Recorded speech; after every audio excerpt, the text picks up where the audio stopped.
नमस्कार दोस्तों, स्वागत है आपका स्टडी आईक्यू में। आज हम लोग एक बहुत ही दिलचस्प विषय पर चर्चा करने वाले हैं। ये चर्चा होगी साइंस एंड टेक्नोलॉजी से जुड़ी हुई। आप खबर देख सकते हो कि scientist have explored developing non toxic activated carbon from tea and banana waste. तो आज हम लोग यहाँ पे देखेंगे ये जो नॉन टॉक्सिक एक्टिवेटेड कार्बन है, इसको बनाया गया है, कुछ साइंटिस्ट ने डेवलप किया है एक्टिवेटेड कार्बन को by using simple waste materials. Tea waste, tea powder का जो वेस्ट होता है और बनाना का वेस्ट इस्तेमाल करके इस एक्टिवेटेड कार्बन को डेवलप किया गया। तो हम लोग यहाँ पे जानेंगे कौन सा ये इंस्टीट्यूट है, कैसे उन्होंने डेवलप किया, उसके पेटेंट के बारे में भी जानेंगे और साथ ही साथ एक्टिवेटेड कार्बन के बारे में भी काफी इंफॉर्मेशन आपको यहाँ पे मिलेगी इस पर्टिकुलर लेक्चर में। तो ये सारी इंफॉर्मेशन लेने के लिए आप मेरे साथ बने रहेगा स्टडी आईक्यू पर। मैं हूं आपका दोस्त राहुल साईगांवकर। आप मुझे इस पर्टिकुलर आईडी पे फॉलो कर सकते हैं @राहुल साई 222। और अगर आप यूपीएससी सिविल सर्विसेज की तैयारी कर रहे हैं या फिर स्टेट पीएससी की तैयारी कर रहे हैं तो here is a list of state PSC programs that we run. In fact ये जो चर्चा है it is very relevant for Assam public service commission. क्यों? क्योंकि हम लोग जो वेस्ट मटेरियल्स या फिर जो रॉ मटेरियल है यहाँ पे उसकी बात कर रहे हैं वो है टी वेस्ट। असम की टी और असम की एक बनाना वेराइटी है, उस बनाना का जो वेस्ट है, बनाना पील है, उसको इस्तेमाल किया गया। तो very relevant for the state PSC of Assam. Let us discuss this and let us try to understand what exactly happened. चलिए, खबर जैसे कि मैंने आपको बताया, tea and banana waste have been used to develop non toxic activated carbon. कुछ scientist ने waste materials use किया, टी वेस्ट और बनाना वेस्ट को, और एक्टिवेटेड कार्बन को बनाया। अब सवाल ये उठता है कि सर ये एक्टिवेटेड कार्बन है क्या और इसका इस्तेमाल क्या है? हम क्वाइट श्योर कि आपने बहुत सारे एड्स में देखा होगा एक्टिवेटेड कार्बन के बारे में। एक्टिवेटेड कार्बन होता क्या है? वो एक प्रोसेस्ड कार्बन का फॉर्म है जहां पे आपको लो वॉल्यूम पोर्स मिलते हैं जिसका सरफेस एरिया बहुत ज्यादा होता है। अब आप सोच रहे होंगे सर ये क्या आपने टेक्निकल चीज बता दी। चलिए मैं आपको समझाता हूं। अगर आपने नैनो टेक्नोलॉजी का नाम सुना हो या फिर नैनो टेक्नोलॉजी का आपने पढ़ा हुआ है तो आप ये समझते हो कि एक मैक्रो लेवल पे एक चीज होती है, अगर आप उसे नैनो स्तर पे ले जाए उसकी फिजिकल प्रॉपर्टीज बदल जाती है। That physical even chemical properties, many properties, optical properties, electrical properties, all the properties do change और वो आपके एडवांटेज के लिए आप इस्तेमाल कर सकते हो। अगर आपको ये भी काफी टफ लग रहा है, चलिए मैं आपको एक उदाहरण के साथ समझाता हूँ। बहुत ही सिंपल टर्म्स में हमेशा हमेशा अपने एस्पिरेंट्स को, स्टूडेंट्स को यही बताता हूँ कि नैनो टेक्नोलॉजी को समझने के लिए बहुत ही अच्छा उदाहरण होता है। समझ लीजिए हाइपोथेटिकल सिचुएशन है, आप 6 माले की बिल्डिंग पे 6th फ्लोर पे है और वहां पे आपने एक बिल्ली पकड़ी है और बिल्ली को आपने छोड़ दिया, तो क्या होगा? बिल्ली मर जाएगी, अंडरस्टैंडेबल। अब सेकेंड सिनारियो पे चलते हैं। 6ठे फ्लोर पे, हम 6वें माले पे, वहां से आप एक चींटी पकड़िएगा, छोटी सी चींटी, और उस चींटी को छोड़ दीजिएगा ऊपर से। जब वो नीचे पहुंचेगी, क्या लगता है आपको, चींटी मर जाएगी? नहीं, नहीं मरेगी। ये क्यों हुआ? क्योंकि देखिए एक लेवल पे, यानी कि साइज जैसे छोटा हुआ, बिल्ली की तो डेथ हो गई, लेकिन चींटी को वो जो एयर था या फिर वो जो एनवायरमेंट था वो फ्लूइड मटेरियल फील हुआ क्योंकि उसका साइज कम है। यही चीज होती है विथ मटेरियल्स ऑल्सो। तो नैनो टेक्नोलॉजी में क्या होता है कि आप एक मैक्रो चीज को नैनो स्तर पे ले जा रहे हो तो उसका जो सराउंडिंग होगा, उसका जो एनवायरमेंट होगा वो डिफरेंट ही फील होगा उसको। जैसे चींटी को हवा जो है वो फ्लूइड लग जाती है, वो तैर लेती है आराम से, तैरते तैरते नीचे पहुंच जाएगी और उसका डेथ नहीं होगा। वैसे ही जैसे ही आप चीजों को छोटा करोगे, चीजों को एक्टिवेट करोगे, उनकी सरफेस एरिया बढ़ाओगे, और नैनो टेक्नोलॉजी में आपको ध्यान रखना है कि सरफेस एरिया चीजों की बहुत ज्यादा बढ़ जाती है और जैसे ही सरफेस एरिया बढ़ गई तो उनकी प्रॉपर्टीज बदल जाती है। तो कार्बन नॉर्मल फॉर्म में तो कुछ नहीं होता, राइट? काली चीज होती है, लेकिन एक्टिवेटेड कार्बन के बहुत सारे फायदे हैं क्योंकि जैसे ही उसकी सरफेस एरिया बढ़ गई, उसकी एक्टिविटी रेट बढ़ गई, उसको हम लोग एडजॉर्प्शन प्रोसेस में यूज करते हैं। और ध्यान रखिएगा एडजॉर्प्शन, मैंने एब्जॉर्प्शन नहीं लिखा है। एब्जॉर्प्शन मतलब किसी चीज को सोक कर लेना, लेकिन एडजॉर्प्शन क्या होता है? एडजॉर्प्शन एक केमिकल फिनोमेना है जिससे कि केवल सरफेस एरिया पे वो अटक जाती है, राइट?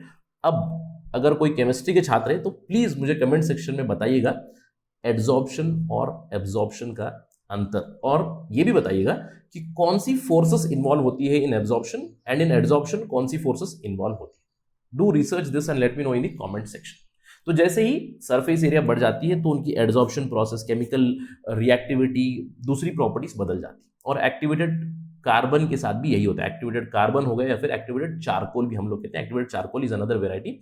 आपने एक्टिवेटेड चारकोल कार्बन के बारे में सुना होगा, बहुत सारे ऐड देखे होंगे। आजकल तो टूथपेस्ट में भी आप एक्टिवेटेड कार्बन, एक्टिवेटेड चारकोल देख सकते हो। आपकी जो फेस पैक होती है उस पर भी आप देख सकते हो। वाटर ट्रीटमेंट में इसको इस्तेमाल किया जाता है, फार्मास्यूटिकल इंडस्ट्री में इस्तेमाल किया जाता है, वेस्ट वाटर ट्रीटमेंट में, पोल्यूशन कंट्रोल में भी इस्तेमाल किया जाता है। इनफैक्ट कैटलिस्ट करके इस्तेमाल किया जाता है even in the automobile industry. तो इसके काफी सारे एप्लीकेशंस हैं। आपने रियल टाइम एप्लीकेशंस भी देखे होंगे, ऐड में भी आपने जरूर सुना होगा कि इस टूथपेस्ट में एक्टिवेटेड चारकोल, एक्टिवेटेड कार्बन है, right? Have you heard of that? So a lot of applications are there of this particular thing. अब सवाल ये उठता है, सर इसको प्रोड्यूस कैसे करें, इसको बनाते कैसे? देखिए, अलग अलग प्रोसेसेस हैं।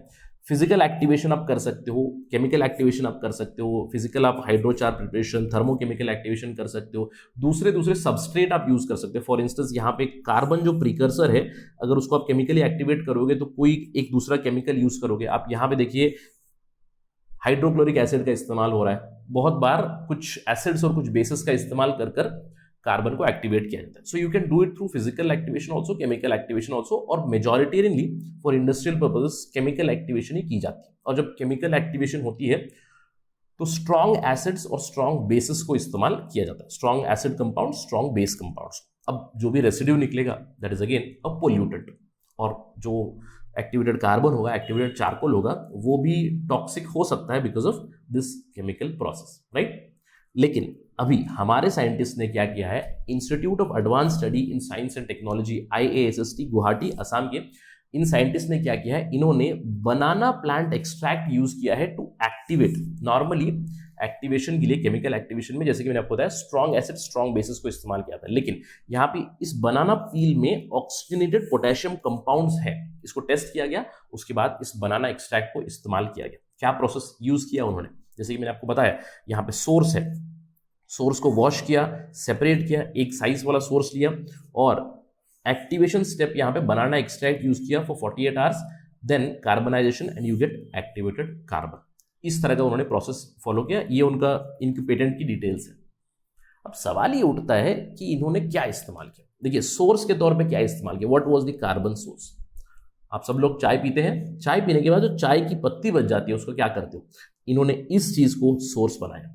Carbon source was tea waste. अब इसको क्यों बनाया, क्योंकि उन्होंने इसकी केमिकल एनालिसिस की और उन्होंने यहाँ पे देखा कि टी के स्ट्रक्चर में carbon atoms are conjugated and they have polyphenol bonds which is better for activated carbon, यानी कि गुड क्वालिटी एक्टिवेटेड कार्बन आपको मिलेगा। ये एक अच्छा प्रीकर्सर है, carbon precursor, better than other precursor. जैसे नॉर्मल आपकी चारकोल हो गई या फिर दूसरी चीजें आप जला के जो सबस्ट्रेट बनाते हो, प्रीकर्सर बनाते हो, उससे भी बेटर है, ये बताया साइंटिस्ट ने।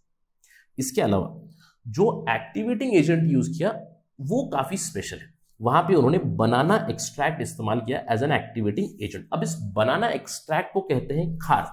असम की लोकल लिंगो में, लोकल लैंग्वेज में खार कहते हैं। वो एक एल्कलाइन एक्सट्रैक्ट है जिसको आप ले सकते हो through ashes of burned banana peels. अब कौन सा बनाना लिया है, उस बनाना का नाम है भीमकोल इन असम। भीमकोल, और जो जलने के बाद जो चीज आई है उसको कहते हैं कोल खार या फिर कोला खार। चलिए मैं आपको समझा देता हूं थ्रू पिक्चर्स क्या हुआ है। देखिए, ये है भीमकोल बनाना फ्रॉम असम। अब इसकी एक स्पेशलिटी, इस भीमकोल जो बनाना है उसमें आपको बहुत सारे सीड्स मिलते हैं, which is a very unique thing. आप यहाँ पे देख सकते हो सीड्स इस बनाना के बीच में, राइट? तो बनाना तो यूटिलाइज कर लिया गया, बनाना तो खा लिया गया या फिर कुछ भी बना दिया गया। जो बनाना का पील बचा हुआ है, उसके ऊपर का जो छिलका बचा हुआ है, उस छिलके को लिया, उस छिलके को सुखाया, उस छिलके को जलाया, और उसे कहते हैं कोल खार, राइट? इस कोल खार को इस्तेमाल किया। इसको भी उन्होंने फिनिशिंग की, जैसे आप यहाँ पे प्रोसेस देख सकते हो। पहले पील ऑफ बनाना को सुखाया, फिर उसको जलाया, जलाने के बाद उसकी जो ऐश मिलती है, राइट, जो राख है, उसको क्रश किया, उसको एक फाइन पाउडर बनाया, उसको फिल्टर किया, और उस चीज को एक्टिवेटिंग एजेंट करके इस्तेमाल किया। क्यों? क्योंकि इस ऐश में आपको ऑक्सीजनेटेड पोटेशियम कंपाउंड्स मिलेंगे, जिसकी वजह से जो कार्बन है वो एक्टिवेट हो जाएगा। That was the process that was used. और इसीलिए याद रखिएगा, भीम कोल वैरायटी ऑफ बनाना अभी काफी जरूरी बन जाएगा आपके लिए फ्रॉम एग्जाम पर्सपेक्टिव। ये भीम कोल है क्या या फिर कोल खार है क्या, ये आपके लिए काफी जरूरी इंफॉर्मेशन बन जाएगी from exam perspective. I hope कि आपको समझ में आ गया एग्जैक्टली एक्टिवेटेड कार्बन को उन्होंने कैसे बनाया।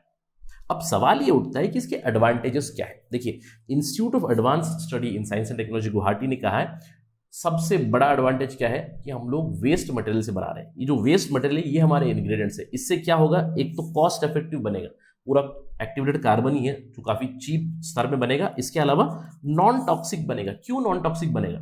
सिंपल चीज है, यहाँ पे केमिकल एक्टिवेशन के लिए आप बनाना पील से जो वेस्ट निकला है उसको इस्तेमाल कर रहे हो टू एक्टिवेट, यानी कि आप अपनी जो भी टॉक्सिक एजेंट्स है जैसे कि स्ट्रॉन्ग एसिड्स हो गई, स्ट्रॉन्ग बेसिस हो गई, उसको आप इस्तेमाल नहीं कर रहे हो।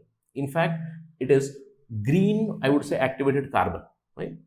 Green process for making an activating agent has been used by the IASST of Guwahati. और very very good news, और इनको एक इंडियन पेटेंट भी अवार्ड किया गया है। That is it in this particular video. I hope this was interesting for you. Do let me know in the comment section, did you like the video or not? Thank you for watching. Jai Hind.